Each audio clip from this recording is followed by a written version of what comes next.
I think you should chase what energizes you. Everyone talks about passion, legacy, purpose, Yeah, blah, blah, blah, yeah. blah, blah, blah. The one word to pay attention to is energy.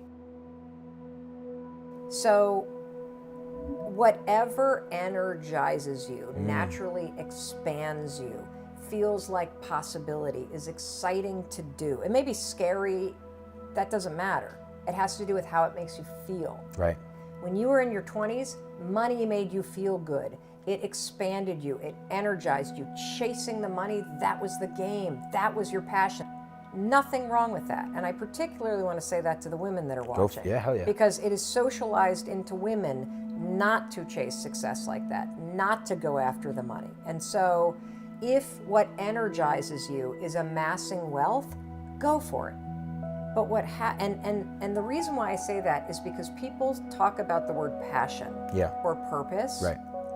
And the truth is, it's not a person, place, or a thing. It's not.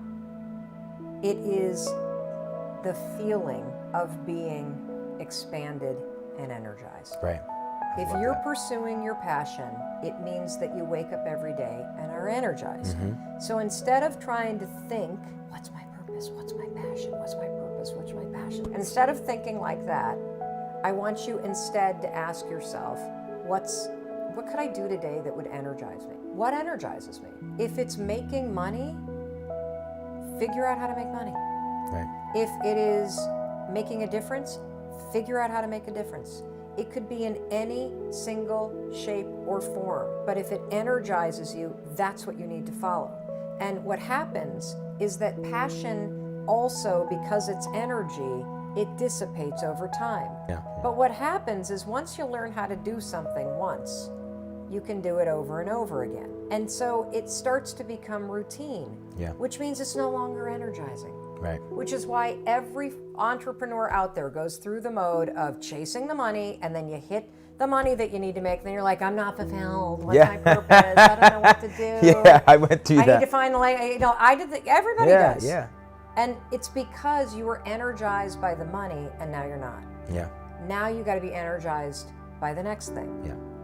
And for you, it's clearly service. It's clearly making a difference. It's empowering others. And so when I look back on my trajectory, the thing that energizes me is making people feel like they matter. It's that simple. It is giving people hope in a situation where they don't have it. It is shining a light on the path forward when somebody feels stuck in darkness. And now that I know that those moments are the things that make me get up out of bed and energize me, I can trace back all the way to the moment of being a public defender in Manhattan, 22 years old, straight out of law school, defending a kid who, and I met him for the first time, he had been arrested. I met him during night court in New York City. I was a brand new young attorney. This kid had been arrested. He had been arrested for throwing a champagne bottle in the middle of Times Square on New Year's Eve, and it had come down on a woman and had sliced her face open. Oh my God. And he had been ID'd and pointed at by her friends as allegedly the kid who had done it.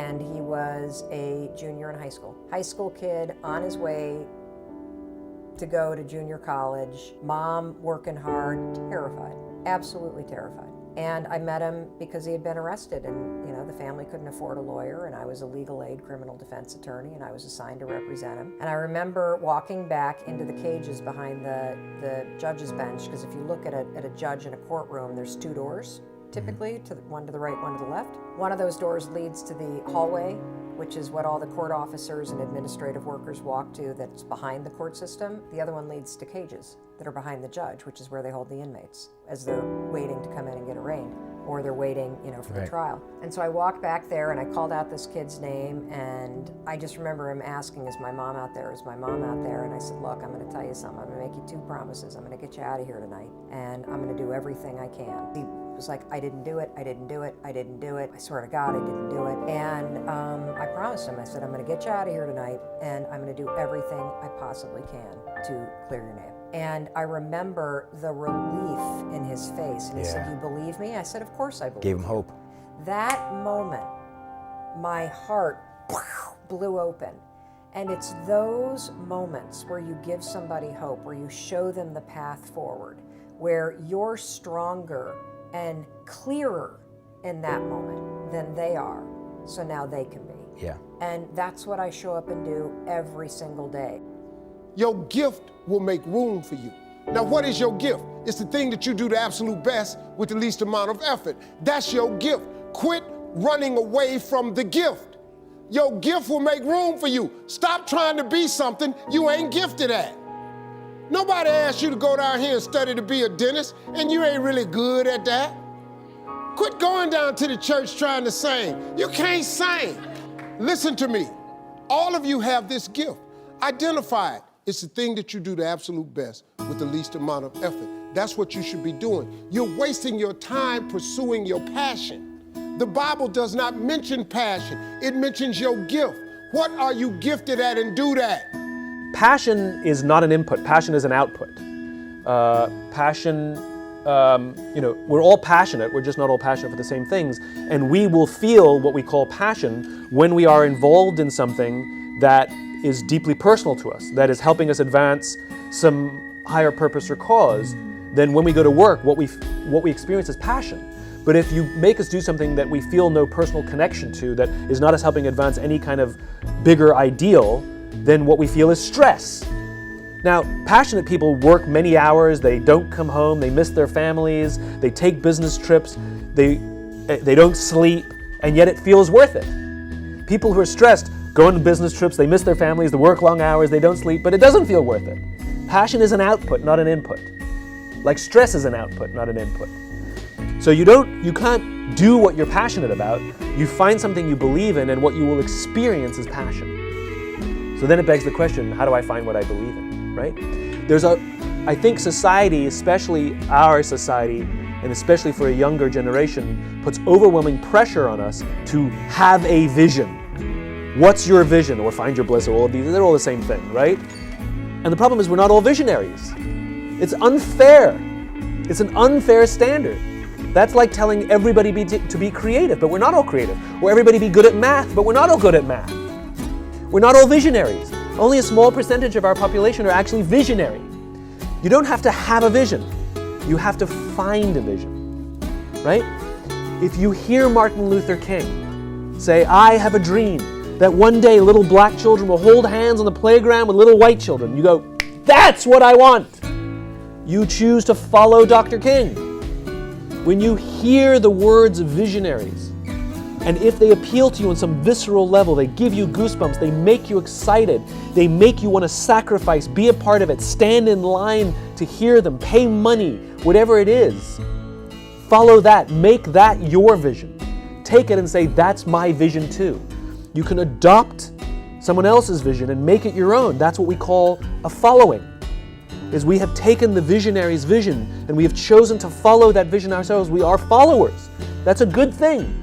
There's no difference between the visionary and the follower. We both see ourselves in service to something bigger than ourselves. Whether you are the originator of that idea or not is irrelevant.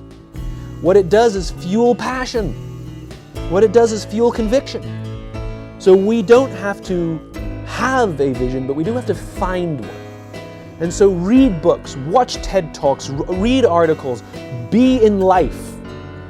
Watch videos, go out, seek, find, listen to leaders, corporate, political, whoever. And when something resonates with you, even if you don't know why, that then you can adopt. And you can take it upon yourself to use your own talents, your own gifts to help advance whatever that cause is. Right? So I have a cause. I have a crystal clear vision of the world I want to live in. I imagine a world in which the vast majority of people wake up every single morning inspired, feel safe at work, and return home fulfilled at the end of the day. The gift that I have committed to help advance that cause is the ability to put some of these ideas into words that other people can relate to. When you do a jigsaw puzzle, the first thing you do is lean the box against the wall. Right? We all have a piece of the puzzle to help build this vision. My piece of the puzzle is I'm the guy that points at the box. But I'm not the guy who builds the business. Because there are other people who are better at that, the entrepreneurs and the business leaders. I want them to embrace the same picture on the box. The people who work for companies who say, I want to work for a company that does that. That's their piece.